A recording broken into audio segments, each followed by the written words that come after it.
విషయాలు మీ మనసులో ఉంచుకోండి. దేవుని వాక్యాన్ని ధ్యానం చేద్దాం. ద్వితీయోపదేశకాండం 32వ అధ్యాయంలో కొన్ని వచనాలు, అలానే లూకా సువార్తలో 12వ అధ్యాయంలో కొన్ని వచనాలు మనం చదువుకున్నాం. వీటిని ఆధారంగా చేసుకొని కొన్ని సంగతులు ధ్యానం చేద్దాం. రెస్టరేషన్ గురించి బహుశా రేపటి నుంచి ధ్యానాలు ప్రారంభిస్తాను. కాబట్టి ఆ విషయమై మరి రేపు అది ఆరాధనకు వచ్చేటువంటి వారికి అప్పటి నుంచి దాని గురించినటువంటి సంగతులు తెలుస్తాయి. ఈ 32వ అధ్యాయం మోషే ఒక పాటలాగా వ్రాశాడు. 32వ అధ్యాయం మోషే ఒక కవి అవతారాన్ని ఎత్తాల్సి వచ్చింది.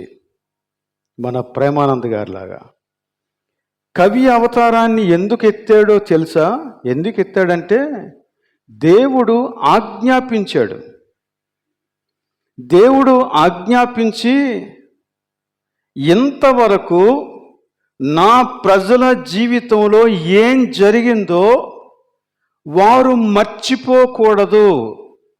కాబట్టి నువ్వేం చేయాలంటే ఆ సంగతులన్నిటినీ ఒక పాటలాగా వ్రాసి వారికి నేర్పించు అన్నాడు అన్నమాట. అది 31వ అధ్యాయంలో మనం చూస్తాం. 19వ వచనంలో ఉంటుంది. కాబట్టి మీరు ఈ కీర్తన వ్రాసి ఇశ్రాయేలీయులకు నేర్పుడి.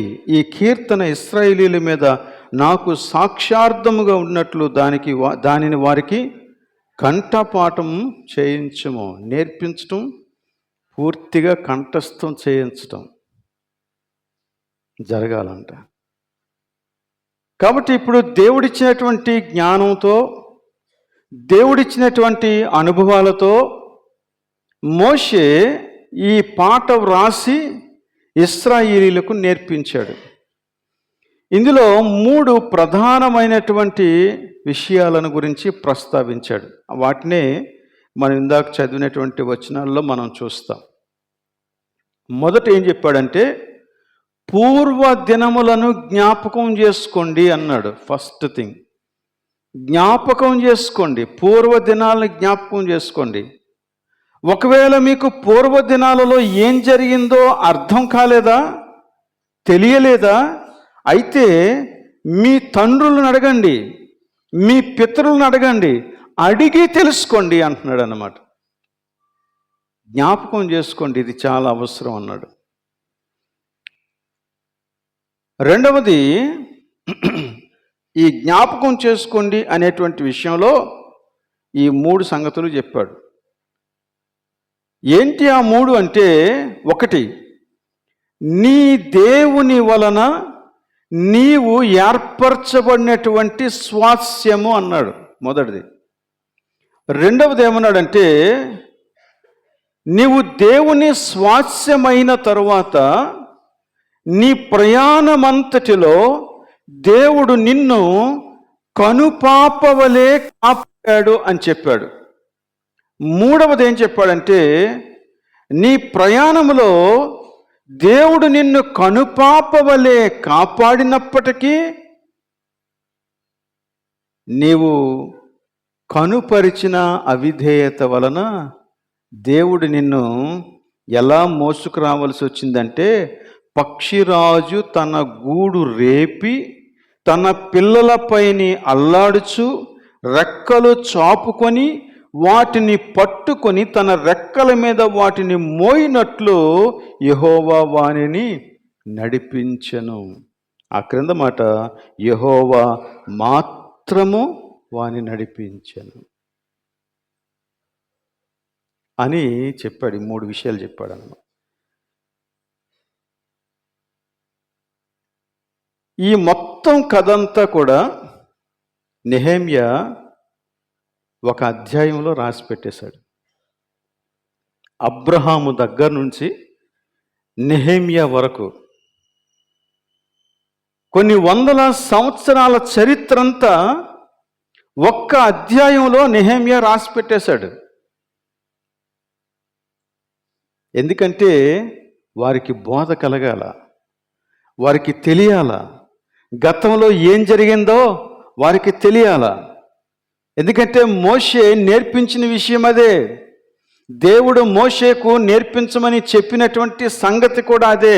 కాబట్టి నెహెమ్యా ఈ విషయాన్ని తెలుసుకొని ఆ తెలుసుకున్నటువంటి సంగతిని అప్పుడు ఆ కాలంలో ఉన్నటువంటి ప్రజలకు ఈ మాటలు తెలియచేయటం ప్రారంభించాడు. ఒకసారి నెహెమ్యా గ్రంథాన్ని చూద్దాం. నెహెమ్యా గ్రంథంలో 9వ అధ్యాయంలో ఒక సంగతి జరిగింది. ఎజ్రా ధర్మశాస్త్రాన్ని వివరించాడంట. ధర్మశాస్త్రాన్ని వివరించినప్పుడు ప్రజలకు దుఃఖం కలిగింది. ధర్మశాస్త్రాన్ని వివరించినప్పుడు ప్రజలకు దుఃఖం కలిగింది. దుఃఖం కలిగిన తర్వాత నాయకులు వారితో మాట్లాడారు. వారితో మాట్లాడి, మీరేం దుఃఖపడకండి, ప్రభు మీ యందు కనికరం కలిగి ఉన్నాడు, మీరు ఇంటికి వెళ్ళిపోండి అని చెప్పి వారికి కొన్ని సూచనలు చెప్పారు. అప్పటి నుంచి 7 రోజులు వారు పండగ చేశారంట. ఈ 7 రోజుల పండగలో వారు చేయవలసినటువంటి పని ఏంటో వారికి చెప్పాడు. 7 రోజుల పండగలో ఇవన్నీ జ్ఞాపకం చేసుకొని వారు చేయాల్సినటువంటి పని ఏంటంటే, 1 దేవుని కార్యాలను జ్ఞాపకం చేసుకోవాలి. 2ది దేవుడు వారికి ఇచ్చినటువంటి దానిలో నుండి వారి చుట్టూ అవసరంలో ఉన్నవారికి, బీదలకి భాగాన్ని ఇవ్వటం. ఈ 2 విషయాలు చెప్పాడు. పండగ చేసుకోవటానికి ఇవి 2 చాలండి. ఇప్పుడు పండగ అంటే దాని అర్థం కంప్లీట్గా మారిపోయింది. పండగ అనేటప్పటికీ ఎవరి సంతోషం వారిదే. నాకు ఇష్టం వచ్చినట్లుగా నేను మాట్లాడడం, నాకు ఇష్టం వచ్చినట్లుగా నేను ఆనందించటం, ఒక రకమైనటువంటి కల్చర్ ఏర్పడిందన్నమాట. కానీ ఆ దినాల్లో 7 రోజులు వారు పండగ చేస్తే ఈ 7 రోజులు కూడా ఏం జరిగిందో చూడండి. 18వ వచనం, 8వ అధ్యాయం 18వ వచనం. మొదటి దినము మొదలుకొని, ఫ్రమ్ ద డే 1 ఆన్వర్డ్స్, కడ దినము వరకు, టిల్ ద లాస్ట్ డే ఏం జరిగింది? అనుదినము, ప్రతిరోజు ఎజ్రా దేవుని ధర్మశాస్త్ర గ్రంథమును చదివి వినిపించుచు వచ్చెను. ఏం చేశాడంట? ధర్మశాస్త్ర గ్రంథాన్ని చదివి వినిపించుచు వచ్చెను. 7 రోజులు ఇదే పని జరిగిందండి. వారికి ఇంకా వేరే ఆలోచన కానీ, వేరే పని కానీ, వేరే సంబరం కానీ లేదు. వారు చేసే పనుల్లో ఏంటంటే, అందరూ కూడా వారి వారి పనులు ముగించుకోవటం, వారు వంటలు చేసేసుకోవటం, ఎవరికి ఇవ్వాల్సినవి వారికి ఇచ్చేయటం, ఆలయానికి వచ్చేయటం, లేక అందరూ కలిసి ఒక చోటుకు వచ్చేయటం, దేవుని వాక్యాన్ని వినటం. ఇలా జరుగుతూ ఉంటే దేవుడు వారి యొక్క హృదయాల్లో పనిచేయటం ప్రారంభించాడండి. పనిచేయటం ప్రారంభిస్తే ఒక రోజున వారందరూ కలిసి ఒక ఉపవాస దినాన్ని ఏర్పాటు చేసుకొని వచ్చేసారంట. వచ్చేసి ఏం చేశారో చూడండి. 9వ అధ్యాయం 3వ వచనంలో ఇలా ఉంది. అఫ్కోర్స్ ఉపవాసం ఉన్నారు, గోనె బట్టలు కట్టుకున్నారు, తల మీద ధూళి పోసుకుని, ఇవన్నీ కూడా వారి యొక్క తగ్గింపునకు సూచన. అయితే 3వ వచనంలో ఇలా ఉంది. మరియు వారు ఒక జాము సేపు తామున్న చోటనే నిలువబడి తమ దేవుడైన యెహోవా ధర్మశాస్త్ర గ్రంథమును చదువుచూ వచ్చిరి. ఒక జాము సేపు తమ పాపములను ఒప్పుకొనుచు దేవుడైన యెహోవాకు నమస్కారము చేయుచు వచ్చిరి. పండగంతా అయిపోయిన తర్వాత జరిగిన సంగతి ఇది. మనకి పండగంతా అయిపోయిన తర్వాత ఏం జరుగుద్ది ఏమో మీరే చెప్పాలి. అది పండగ అయిపోయిన తర్వాత ఇశ్రాయేలీలకు జరిగినటువంటి సంగతి ఏంటంటే, వారందరూ కూడా ఒక జాము సేపు దేవుని వాక్యాన్ని విన్నారంట. ఒక జాము సేపు పాపాలు ఒప్పుకుంటూ వచ్చారంటండి. జాము అంటే 3 గంటలు. పగలు 4 జాములు, రాత్రి 4 జాములు. ఏమండి, 3 గంటలు ఒక జాము అన్నమాట. సో వీరు ఒక జాము పాటు అంటే 3 గంటల సేపు ఏకధాటిగా దేవుని యొక్క వాక్యాన్ని విన్నారు. అలాగా మనకి సాధ్యమా? కానీ వారు విన్నారు. 3 గంటల సేపు దేవుని యొక్క వాక్యాన్ని విన్న తర్వాత వారు చేసిన మరో పని ఇంకా ఆశ్చర్యంగా ఉంది. 3 గంటల సేపు పాపాలు ఒప్పుకున్నారంటండి. అసలు మనకు అలాంటి జరుగుతుందా? ఎక్కడ విన్న వాక్యం అక్కడ వదిలేసి వెళ్ళిపోకపోతే మనకు మనస్సు నెమ్మది ఉండదు. కానీ వాళ్ళైతే దేవుని వాక్యాన్ని జీవితంలోనికి ఎంత ఎక్కించుకున్నారంటే వారి పాపాలను ఒప్పుకోకుండా అక్కడి నుంచి వెళ్ళలేకపోయారు. 3 hours, 3 గంటల సేపు వారి పాపాలను ఒప్పేసుకున్నారు. వాచ్ నైట్ సర్వీస్ మనం పెడతాం. చాలా సంఘాలు ఇలాగే జరుగుతుంది. పెడతారు, పెట్టిన తర్వాత watch night service 2 hours గడపాలా, 3 hours గడపాలి, ఎలా గడుపుతాం అని చెప్పి బోల్డ్ యాక్టివిటీస్ పెడతా ఉంటాం అన్నమాట. ఎందుకు? టైం పాస్ చేయటానికి. బట్ వీళ్ళకి టైం పాస్ చేయడం ఎలా అని ఆలోచనే లేదు. టైం పాస్ చేయడం ఎలా? ఏ విధంగా కాలాన్ని మనం అలాగ దాటి వెళ్ళిపోవాలా? 12 గంటలు అయ్యే వరకు ఏ విధంగా ఉండాలి దేవుని యొక్క సన్నిధిలో? అసలు ఆలోచన లేదు. They were just connected with God. వారి యొక్క హృదయాలు దేవుని సన్నిధిలో దేవునితో అంతగా ఐక్యమైపోయాయి. కాబట్టి అసలు వారు ఎంతసేపు దేవుని యొక్క సన్నిధిలో గడుపుతూ ఉన్నారో అది వారికి నిమిత్తమే లేదు. 3 గంటల సేపు దేవుని వాక్యాన్ని విని 3 గంటల సేపు పాపాలు ఒప్పుకుంటున్నారు అంటే దేవుని వాక్యాన్ని వారు ఎంత వంట పట్టించుకున్నారో ఆలోచించాలి. జ్ఞాపకం చేసుకున్నారు. ఆ తర్వాత ఈ 9వ అధ్యాయంలో మీరు ఇంటికి వెళ్ళిన తర్వాత చదవండి. అసలు ఇప్పుడైతే నాకు అధ్యాయం అంతా చదివేయాలనుంది మీ ఎదుట. మొత్తం ఇన్ని 100 సంవత్సరాల చరిత్ర యావత్తుని కూడా నెహెమ్యా వారికి చదివి వినిపించేశాడు. మీ గతంలో ఎలా ఉండేది, దేవుడు ఎలాంటి పని చేశాడు, అసలు మీకు ఇలాంటి స్థితి కలగడానికి కారణం ఏంటి, మీరు ఏం చేస్తే మరలా దేవుడి మూలను స్థితికి తీసుకొస్తాడు, మీకు రెస్టోరేషన్ కలుగుద్ది అనే విషయాన్ని గురించి చాలా స్పష్టంగా మాట్లాడేశాడు.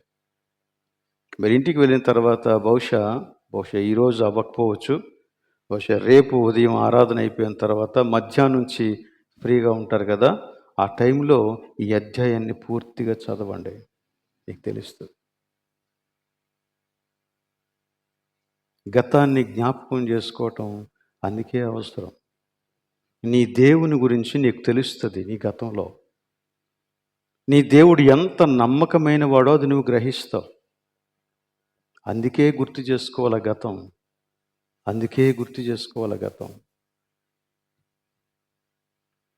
వారిని దేవుడు కంటి పాపవలే కాపాడాను అన్నాడు. అలానే ఇంకొక మాట ఏమన్నాడంటే, పక్షిరాజు ఎలాగైతే తన యొక్క పిల్లలను మోస్తుందో అలా నేను మోసానన్నాడు. అలా మోసానని చెప్పినప్పుడు ఒక విషయం చెప్పాడు అక్కడ. పక్షిరాజు తన గూడును రేపి అన్నాడు. తన గూడును రేపి తన పిల్లల మీద అల్లాడుచు ఆ తర్వాత వాటిని తన యొక్క రెక్కల మీద మోసుకొని వచ్చినట్లుగా నేను మిమ్మల్ని నడిపించాను అన్నాడు.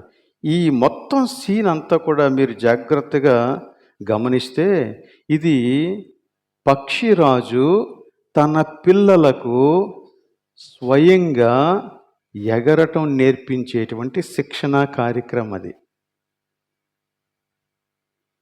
పక్షిరాజు అంటే గ్రద్ద జాతికి చెందినటువంటి పక్షుల్ని పక్షిరాజు అంటాం. సో మిగతా పక్షులన్నీ ఎగరటం వేరు, గ్రద్ద ఎగరటం వేరు. గ్రద్ద ఎగిరినప్పుడు చక్కగా 2 రెక్కలు చాపేసి ఎగురుతుంది అంతే, రెక్కలు కొట్టుకోదు. దాన్ని చూస్తూ ఉంటే మనకి ఆశ్చర్యం. ఆ జాతికి చెందిన కొన్ని పక్షులైతే, డేగలాంటి పక్షులైతే అలా ఆకాశంలో నిలబడిపోతాయి. ఎలా నిలబడగలుగుతుందో అర్థం కాదు. ఏ ఆధారం ఉండదు, అలా నిలబడిపోతుంది అన్నమాట. నీకు అంత స్కిల్ ఎలా వచ్చింది అని అడిగితే తల్లి నేర్పించింది. తల్లి ఎలా నేర్పించింది అని అడిగితే గూడు రేపి నేర్పించింది అన్నాడు. ఈ పక్షిరాజు అంటే ఎత్తైన స్థలాల్లో గూడు కట్టి పొలలేసి దాంట్లో మరలా దూది లాంటి మెత్తని వస్తువులు వేసి అందులో పిల్లలు పెడుతుంది, గుడ్లు పెట్టి పిల్లలు పెడుతుంది. ఆ పిల్లలు కొంతకాలం చక్కగా వెచ్చగా సాగిపోదు వాటి యొక్క జీవితం. ఒక స్థాయికి వచ్చిన తర్వాత ఈ తల్లి పక్షి అంట ఆ లోపల వేసినటువంటి మెత్తగా ఉన్న దూదనంతటినీ పీకేస్తుందని. పుల్లలు గుచ్చుకుంటూ ఉంటాయి, వీటికి కంఫర్టబుల్గా ఉండదు. ఈ తల్లి పక్షి ఏం చేస్తుందంట, మధ్యలో కూర్చుంటుందంట. కూర్చొని ఈ పిల్లలకు అసలు స్థలమే లేకుండా చేస్తుంది. అస్సలు కంఫర్టబుల్గా ఉండదు. అవి చివరికి వస్తాయి, గూడుకి చివరికి వచ్చి కింద పడిపోతాయి. కింద పడిపోతూ ఉన్న సమయంలో అవి రెక్కలు కొట్టుకుంటా కిందకి పడతా ఉంటాయి. అలా పడినప్పుడు అది కిందకి పడిపోతూ ఉండగా ఈ తల్లి పక్షి రివ్వును ఎగురొచ్చి తన రెక్కల మీద ఆ పిల్లల్ని మోసుకొని మరలా పైకి తీసుకెళ్తుందంట. అలా పలుమార్లు జరుగుద్ది. ఆ తర్వాత ఇంకా చాలా ప్రాసెస్ ఉంది, అదంతా నేను ఇప్పుడు చెప్పలేను టైంని బట్టి. అయితే ఆ విధంగా తల్లి పక్షి తన పిల్లలకు ఎగరటం నేర్పిస్తుంది. అదే ఎగ్జాంపుల్ని ఇశ్రాయేలీల్ని దేవుడు నడిపించినటువంటి దానికి దేవుడు వాడుకున్నాడు. దేవుడు చెప్పాడు, నేను మిమ్మల్ని అలా మోసుకొచ్చానన్నాడు. అంటే ఇప్పుడు ఇశ్రాయేలీలకి ఐగుప్తు దేశం నుండి విడిపించి కనాను దేశం వరకు తీసుకువెళ్ళి ఆ దేశం అంతటిని చూపించిన తర్వాత వారికి విశ్వాసం చాలలేదు. వారికి విశ్వాసం చాలక ఏమన్నారంటే అక్కడికి వెళ్తే మనం చచ్చిపోతామన్నారు. అసలు నేను ఎక్కడి వరకు తీసుకొచ్చింది ఎవరు? నీ దేవుడు. నీ దేవుడు నీకు తోడుగా ఉండగా నువ్వు చనిపోయేటువంటి అవకాశం లేదు, నువ్వు ఓడిపోయే అవకాశం లేదు.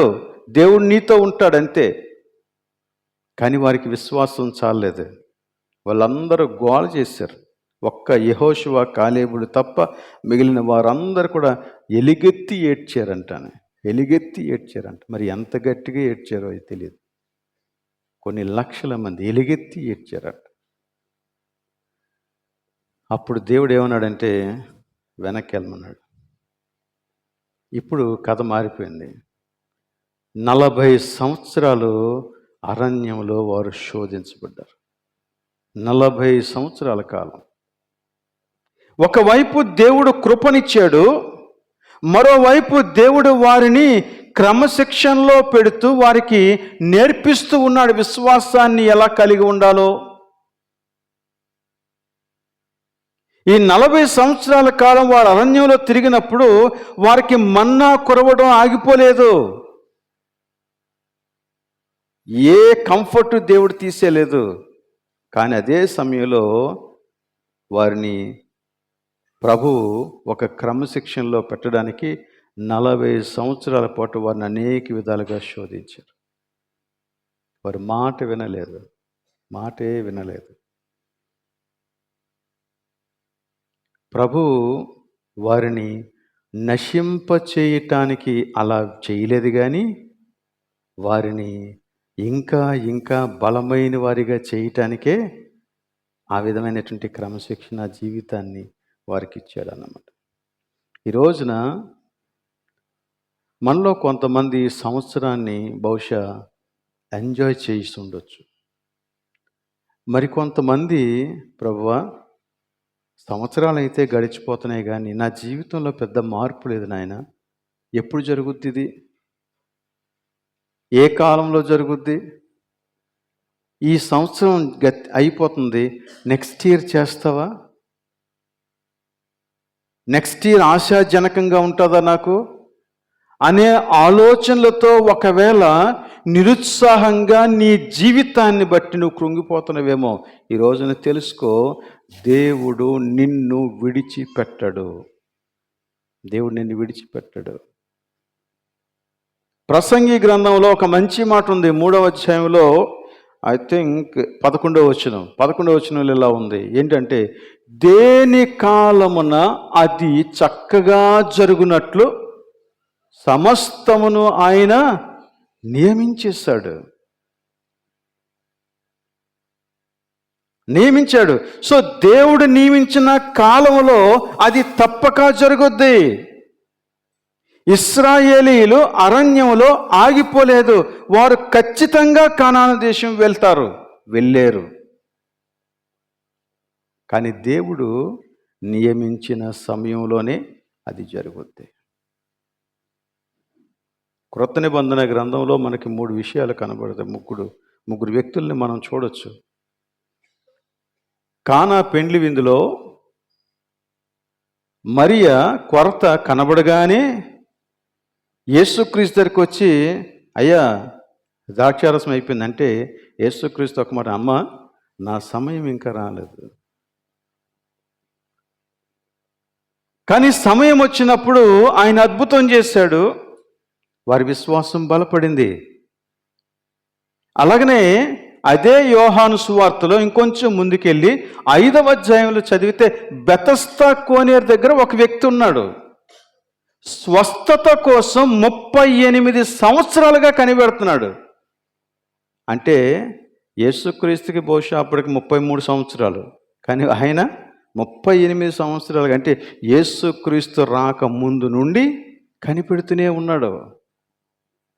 తన కళ్ళ ఎదుట చాలామంది స్వస్థత పొంది వెళ్ళిపోతున్నారు,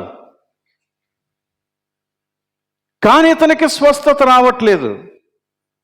తన కళ్ళ ఎదుట అనేక మంది స్వస్థత పొందటం చూశాడు కాబట్టే ప్రభువు నన్ను ఎప్పటికైనా స్వస్థపరుస్తాడని 38 సంవత్సరాలుగా అక్కడే పడి ఉన్నాడు.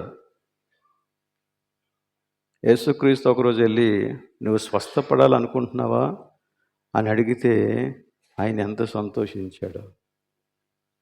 బట్ ఆ రోజున ఆ వ్యక్తిని యేసుక్రీస్తు స్వస్థపరచడం ద్వారా దేవుని యొక్క మహిమ కనపరచబడింది.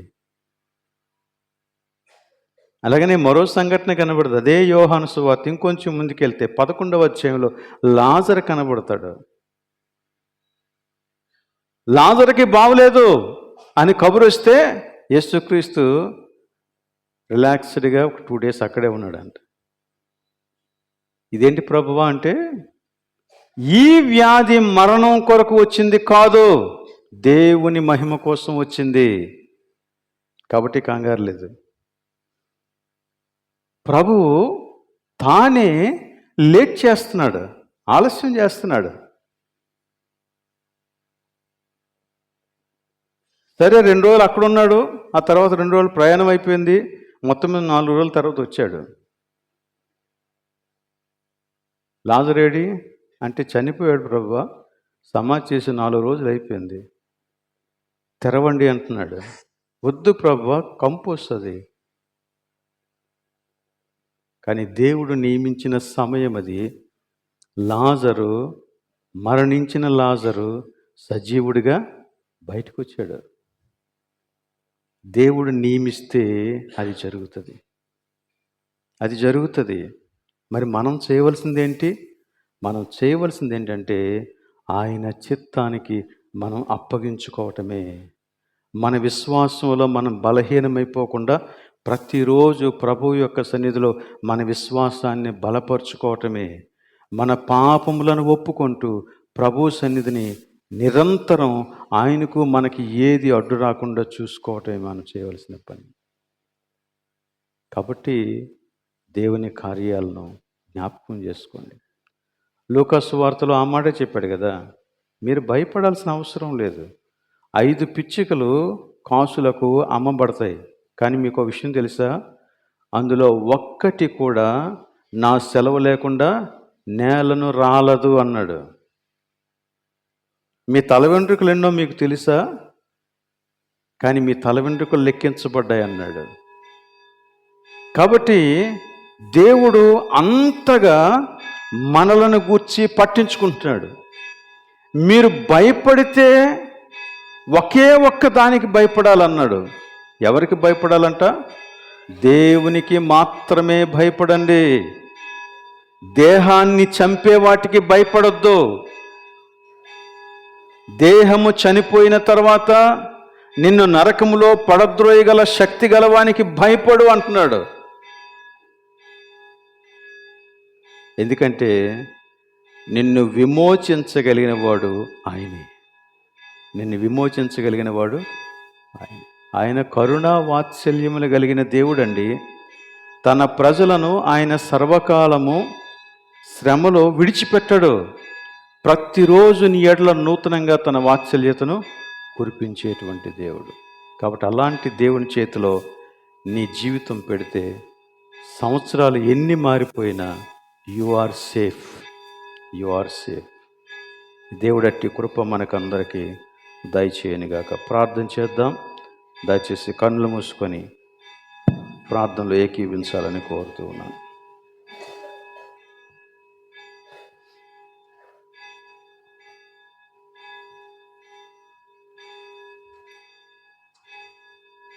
కొద్దిసేపు మీ జీవితాన్ని గురించి, మీ కుటుంబం గురించి మీరు ప్రభు సన్నిధిలో ఏ విషయమైతే మొరపెడుతూ ఉన్నారో, ఏ విధంగా దిగులు చెందుతూ ఉన్నారో, ఏ బాధ మిమ్మల్ని వేధిస్తూ ఉందో దానిని బట్టి ప్రభువుని స్తుతించండి. ఎందుకంటే దేవుడు తన స్వాధీనంలో సమస్తమును పెట్టుకున్నాడు. తగిన సమయంలో ఆయన నిన్ను హెచ్చిస్తాడు. తగిన సమయంలో ఆయన తన పనిని చక్కగా అందంగా చేస్తాడు. ఆయన నిన్ను విడిచిపెట్టడు. సంవత్సరమే మారుతుంది, కానీ దేవుని కృప మారదు. దేవుని ప్రేమ మారదు. ఆయనకు నీ పట్ల ఉన్న ప్రణాళిక మారదు. ఆయన శాశ్వతమైన వాడు. శాశ్వతమైన ప్రేమతో నేను ప్రేమిస్తాను. కాబట్టి ప్రభు చేతిలో నీ జీవితాన్ని పెట్టు. ప్రేమ కలిగిన మా ప్రభువానికి స్తోత్రాలు. అవును నాయన, ఇన్నేళ్ళు మమ్మను కాపాడిన వాడవు నీవే. మా కష్ట సమయంలో మమ్మను విడిచిపెట్టువాడవు కానే కాదు. నీకు స్తోత్రాలు. నీ వాక్యంలో మీరు మా కొరకు ఉంచినటువంటి ఆ గొప్ప ఆదరణకరమైన మాటలను బట్టి నీకు స్తోత్రం చెల్లించుకుంటూ ఉన్నాను. మమ్మను నీ స్వాస్థ్యముగా నీవు ఏర్పరచుకున్నావు. కంటికి రెప్పవలే మీరు మమ్మను కాపాడుతూ ఉన్నారు. కనుపాపవలే కాపాడుతూ ఉన్నారు. పక్షిరాజు తన గూడుని రేపి తన పిల్లలకు నేర్పించినట్లుగా మీరు మాకు నేర్పిస్తూ ఉన్నారు. నీకు స్తోత్రాలు. కనుక ప్రభువా, ఏ చోట మేము అలసిపోకుండా, ఏ చోట కృంగిపోకుండా, ఏ చోట మా ప్రార్థనను మేము వదిలేయకుండా, పట్టుదలను వదిలేయకుండా, దేవా మా యొక్క జీవితాన్ని లోకానికి అప్పగించేయకుండా, మా ఆలోచనలను సాతానికి అప్పగించేయకుండా మమ్మను కాపాడమని ప్రార్థన చేస్తూ ఉన్నాం. నీతోనే మేము మా అడుగులు వేయటానికి సహాయం దయచేయండి. 2026వ సంవత్సరంలో ప్రభువా, నీ గొప్ప కార్యాన్ని నీ బిడలు చవిచూచులాగిన సహాయం దయచేయండి. సంఘమంతటిని మీరు ఆశీర్వదించండి. దేవ, ఇందాక మేము చెప్పినటువంటి ప్రతి అంశాన్ని బట్టి నీ సన్నిధికి వస్తూ ఉన్నాం. తమ ప్రియులను పోగొట్టుకుని గాయపడిన కుటుంబాలు ఉన్నాయి. దీర్ఘకాలిక అనారోగ్యాలతో మాటిమాటికి డాక్టర్స్ దగ్గరికి, హాస్పిటల్స్కి వెళ్ళినటువంటి రోగులు ఉన్నారు. ఏ పని చేయలేక మంచానికి అంటిపెట్టుకుని ఉన్నటువంటి వారు ఉన్నారు. ప్రభువా కనికరించండి. అలానే మా యవ్వనస్తులు ప్రభువా దూర దూర ప్రాంతాలకు ఉద్యోగం పేరుతో వెళ్ళినప్పుడు వారిని మీరు కాపాడండి ప్రభు. ఆ బెంగ మమ్మను, మా జీవితాన్ని నాశనం చేయకుండా సహాయం దయచేయండి. వారిని మీరు కాపాడండి ప్రభువా. తండ్రి, వివాహాలై నూతన జీవితాన్ని ప్రారంభించిన బిడ్డల వరకు ప్రత్యేకంగా ప్రార్థన చేస్తూ ఉన్నాం. వారిని కనికరించండి నాయన. కడ వరకు వారి నీ యొక్క నమ్మకత్వాన్ని అనుభవిస్తూ ఎంతో కృతజ్ఞతతో ఒకరి పట్ల ఒకరు ప్రేమానురాగాలతో ముందుకి కదులినట్లుగా సహాయం దయచేయండి. ఇంకను వివాహాల కొరకు, ఉద్యోగాల కొరకు ఎదురు చూస్తున్న బిడ్డలను బట్టి నీ సన్నిధిలో ప్రార్థన చేస్తూ ఉన్నాం. నీ కార్యాన్ని నెరవేర్చండి నాయన. అలానే ప్రభా వారి యొక్క ఉద్యోగమంతటిని కాలమంతటిని సంపూర్తి చేసుకొని సక్సెస్ఫుల్గా రిటైర్ అవటానికి మీరు సహాయం చేసినటువంటి వ్యక్తులందరిని బట్టి నీకు స్తోత్రం చెల్లిస్తూ ఉన్నాం. వారిని దీవించండి ప్రభువా. వారి శేష జీవితం నీ సన్నిధిని మహిమకరంగా జీవించడానికి సహాయం దయచేయండి. అదే రీతిగా మా సంఘంలో జరుగుతున్న ప్రతి కార్యక్రమాన్ని బట్టి నీ సన్నిధికి వస్తూ ఉన్నాం. ప్రతి విభాగాన్ని బట్టి నీ సన్నిధికి వస్తూ ఉన్నాం. ప్రభువా మీరే కనికరించండి. నీ ఉద్దేశ్యాలను మేము మర్చిపోకుండా వాటిని నెరవేర్చటానికి మేము ప్రయాసపడినట్లు మాకు సహాయం దయచేయండి. దాని నిమిత్తమైన ఏకాత్మ, ఏక మనస్సు మాకు ఇవ్వండి. అలానే ఏర్పడిన నూతన కార్యవర్గం ప్రభువా వారు కొనసాగుతూ ఉండగా వారికి సహాయం దయచేయండి. వారి ఎదుట ఎన్నో గొప్ప పనులు చేయవలసినవి ఉన్నాయి. వారిని సిద్ధపరచండి, కనికరించండి ప్రభువా. తండ్రి, రోజున సాక్ష్యం చెప్పిన వారందరినీ, పాటలు పాడి నిన్ను మహిమపరిచిన వారందరినీ నీ చేతులకు అప్పగించుకుంటూ ఉన్నాం. వారిని దీవించండి. డిఎస్సి క్యాండిడేట్స్ అందరినీ ప్రభా ప్రత్యేకంగా నీ చేతులకు అప్పగిస్తూ ఉన్నాం. సహాయం దయచేయండి. గొల్లలపాలెంలో జరుగుతున్నటువంటి పరిచర్యను బట్టి దేవాని సన్నిధికి వస్తూ ఉన్నాం. కనికరించండి నాయన. అక్కడ ఎదురవుతున్నటువంటి సవాలుకరమైన పరిస్థితులన్నిట్లోనూ మమ్మల్ని నడిపించమని ప్రార్థిస్తూ ఉన్నాం. నీ నామమునకే విజయం కలుగునట్లు, మహిమ కలుగునట్లు మమ్మను దర్శించుమని ప్రార్థిస్తూ ఉన్నాం. 2026వ సంవత్సరానికి పునరుద్ధరణ సంవత్సరమని నామకరణం చేసి ఉండగా మీరే దానిని ప్రతిష్ఠించమని ప్రార్థిస్తూ ఉన్నాం. ఈ జూబ్లీ ఇయర్లో చేయవలసిన ప్రతి పనిని ఎంతో శాంతియుతంగా చేయటానికి, సమర్థవంతంగా చేయటానికి, మంచి ఫలితం ఇచ్చేదిగా చేయటానికి మమ్మల్ని ఆయత్తపరచుమని ప్రార్థన చేస్తూ ఉన్నాం. ప్రతి వ్యక్తిని, ప్రతి కుటుంబాన్ని, ఈ చోట ఈ ప్రార్థనలో ఏకీవిస్తున్న వారందరినీ నీ చేతులకు అప్పగించుకుంటూ ఈ ప్రార్థన మా ప్రభువును రక్షకుడైన యేసు పరిశుద్ధ నామములో అడుగుచున్నాం తండ్రి. ఆమేన్. అందరూ